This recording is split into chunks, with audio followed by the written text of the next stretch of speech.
You want to talk shit? You want to run your mouth? We got some killers that'll go up in your house. They trying to set their bit up. Man, why in WWE nobody been trying to set it off lately? Cause like Butler once again trying to get himself in the movie. Well, he ain't even part of the music video. Better calm down right now. But y'all hear me out. Bruh, if y'all look at it, wrestling ain't had no real beefs in a minute. Like, niggas ain't really been trying to, like, get no real smoke. Like, they be talking like, who wants smoke and all this. Everybody's so friendly lately. Like, bro, these the most friendly wrestlers I done seen all my life. Granted, I ain't saying we need to go back to the Undertaker, BSK in the backstage, everybody banging kind of days. But when they come out on TV and they doing their thing, I don't feel it. I don't feel like they believe what they doing. Like I don't believe they feel like they actually mad at the person they talking to. Like they don't carry that high IQ ring presence in the sense of when it's time to tell the story and we working these little things out and these little pieces has to happen. I feel like everybody's dropping the ball right there. They literally are looking at the ball, let it fall, and then just doing circles around it and not picking the mug up to go take the ball and run with it. Golly. Only person I really felt like ran with that ball is Trick and Oba.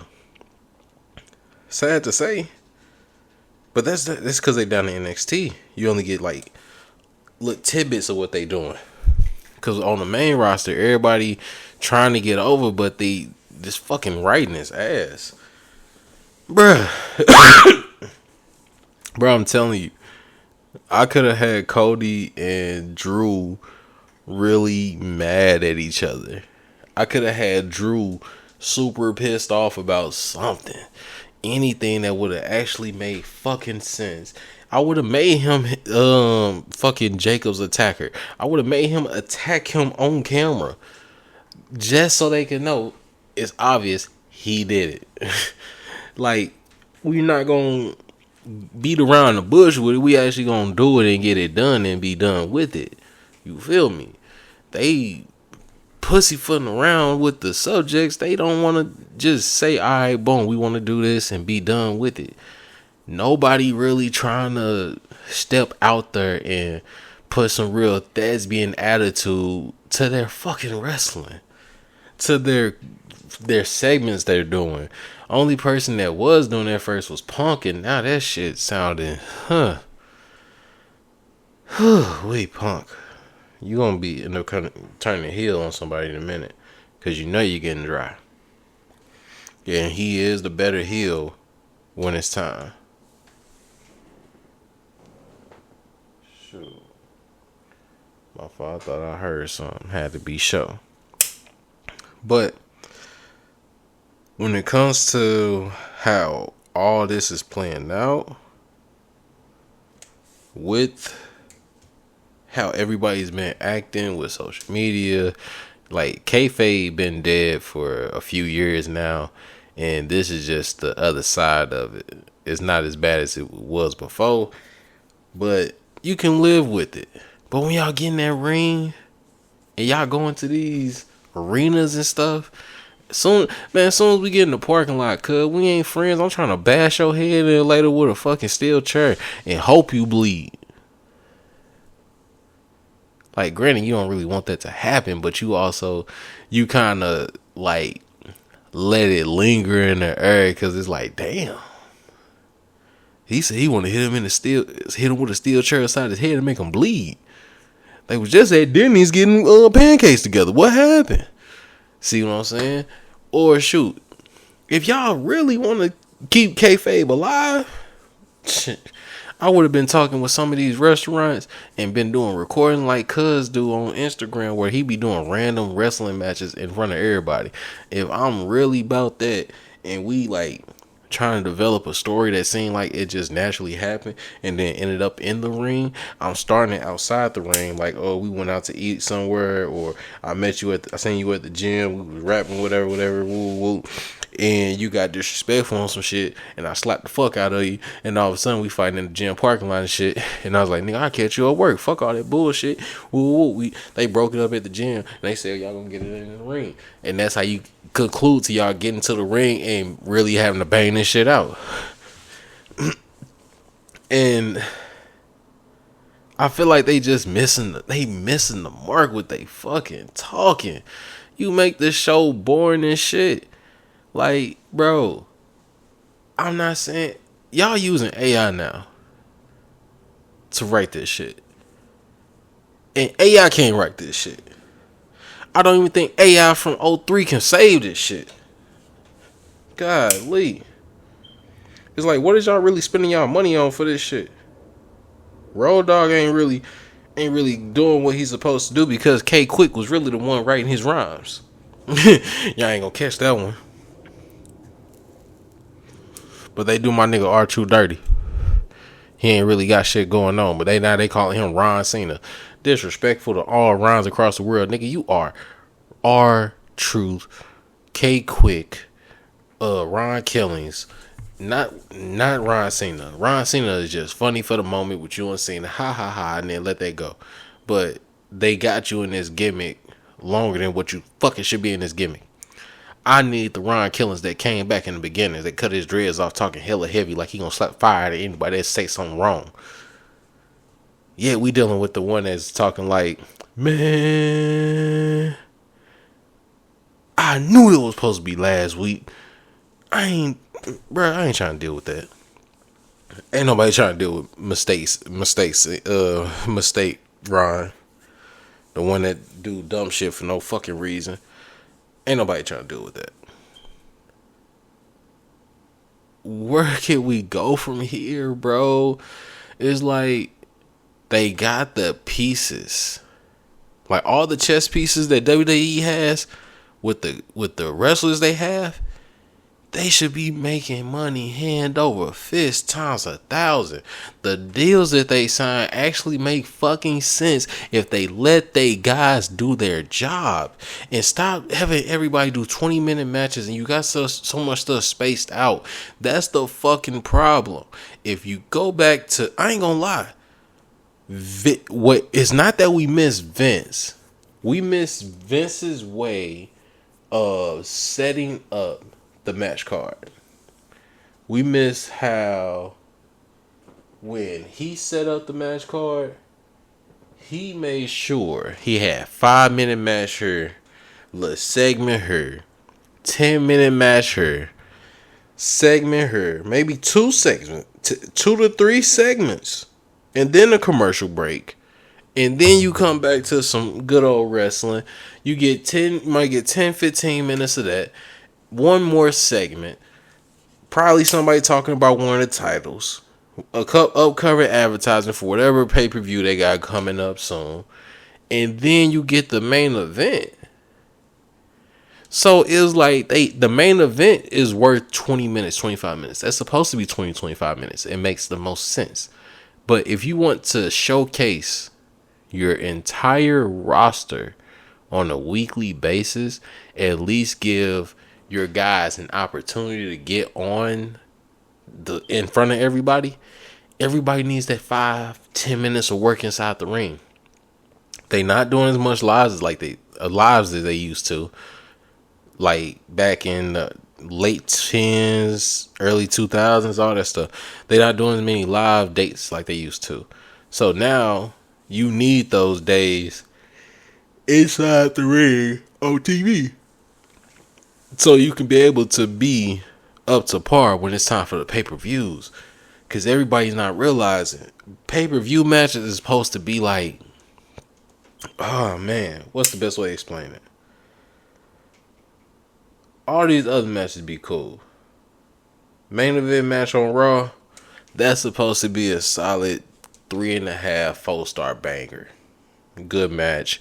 Everybody did what they were supposed to do. Even the finish is supposed to be a little wonky sometimes, but it also supposed to make freaking sense and not always have the same people breaking it up and not having the same people always in the main event scene. Also putting on a title match as the main event to end the night makes the most sense out of everything. I don't got to keep putting these main event guys right here. If I have titles, I want to showcase my titles. I want to showcase the people that's holding those titles on a weekly basis. I need to have at least one of those titles going up in my main event at least every other week. It needs to be a main event title match on TV. It doesn't have to be the big belt, but at least has to be one of my mid-card titles. That's how you show off your titles. It's not about the open challenges. It's not about who's holding it at that moment. The way to really showcase your titles, because of them being mid-card, so they're supposed to jump around and move around, and you want to build the credentials to that title, and you want to make it strong, they're supposed to be defending that title at least every 2 weeks in 2 pay-per-views. They get every 2 weeks to defend, and they also get 2 pay-per-views before they eventually got to drop it. That keeps that title fresh. So that's at least a solid 10 weeks of a good run with the title. And you get as many promos as you can. You do whatever little dates you got with the title. You can do all you want. And it develops and builds the title. God, these people act like they don't know how to book shit, bro. I didn't book their whole job. That really... When it comes to pay-per-view, why are we not getting like 3 stages of hell matches, bro? That's one of them ones I want. It just gotta come back. It's time for that to come back. War Games is cool and all. War Games is great. I was glad when they brought it back. It made a huge difference in the structure of what was going on and how they were trying to build towards the future, and also develop their new stars and to be able to adapt into this kind of environment, and also have more people drawn to see this.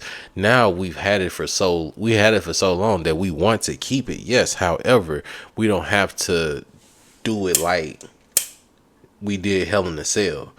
I ain't gonna lie, War Games literally got the Hell in a Cell treatment off rip. I miss like how Triple H just did with CM Punk and Drew McIntyre and gave us that Hell in a Cell match at Bad Blood, and how it all correlated into that big match. That's how War Games is actually supposed to be used. I need a faction beefing for the past 3 to 6 months, and we just can't figure out how to even finish this shit. We can't get along. So tell you what, since we can't figure this out, and you want me gone, and I want y'all gone, how about we just meet up at War Games and we see who come out alive? That's how they supposed to play that. But no. They choose to go ahead and make the run with it of, oh, I don't like you. I don't like you. You don't like me. Forget you. Forget me. All right then, meet me at War Games and we're going to do this. We're going to do this right. Man, and then they just putting teams together because it's like they trying to get the main event guys to have their own specific one. And that's cool and all. I don't give a freak about that. Y'all can have a normal Survivor Series match. 4v4, 5v5, tag in, tag out. Get y'all ass on. The War Game matches should be built for teams. That's why I say them 6-man titles need to come back. But the War Games matches need to be built for teams. Think about it. If you doing a 4v4 War Games match or a 3v3 War Games match, and y'all you want to go in there with your dogs, you ain't going in there with some makeshift motherfuckers you barely trust. I'm going in there with my brothers. That's how that operates. So they need to revisit this concept with War Games and figure out what they really want to do. Because otherwise, they wasting War Games time for real. War Games is almost not needed right now. But if you're going to do anybody in War Games, and I mean anybody, the only ones I want to see in War Games right now is the MFTs versus the Y6. The two matches that they got, the women's match and the other men's match that they got shooting for War Games, those should not be in the cage. I need that same intensity. We've been building towards the first match between the Y6 versus the MFT. So if we're gonna build a nice, good rivalry against two big groups, War Games is actually the location to make those two teams trust one another. Y'all think on that. I feel like I gave y'all a whole lot of sauce for the night. I feel like it's only right.